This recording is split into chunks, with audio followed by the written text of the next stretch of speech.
8 வருஷமா டாக்டர் சிவரஞ்சனின்னு சொல்லிட்டு ஒரு குழந்தைங்க டாக்டர் வந்து ஓஆர்எஸ் அகேன்ஸ்டா ஒரு வார் வந்து ரேஜ் பண்ணியிருந்தாங்க. அதுக்கு வேர்டிக்டும் வந்துச்சு. என்ன அப்படின்னா, நம்ம இந்தியாவில் இருக்கிற ஓஆர்எஸ் உண்மையாலுமே WHO ரெக்கமெண்ட் பண்ண ஃபார்முலேஷன்ல இல்லைன்னு சொல்லிட்டு.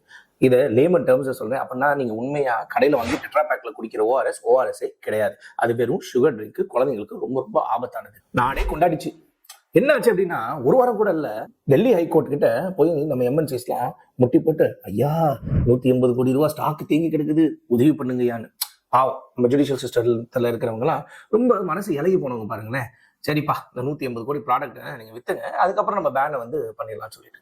180 கோடி மதிப்பு உண்டான ப்ராடக்ட் வெளியே வந்துச்சுன்னா எத்தனை பேர் அதை வந்து கன்சியூம் பண்ணுவாங்க? நீங்க நல்லா ஆழமா பாத்தீங்கன்னா அந்த ஓஆர்எஸ்லயே வந்து போட்டிருக்கும், not an ORS, it's a fruit beverage, not recommended for diarrhoea அப்படிங்கறத அதை போட்டிருக்கும். அதையும் நம்ம தெரியாம ஓஆர்எஸ்எல்ங்கிற பேரை வச்சுக்கிட்டு நம்ம பேரண்ட்ஸ் எவ்வளோ ஒரு சென்சிட்டிவ்னஸே இல்லாம அதை நம்ம குழந்தைங்களுக்கு வாங்கி கொடுத்துட்டு ஆரோக்கியம் சொல்ல முடியுங்க. ரொம்ப ரொம்ப தவறு.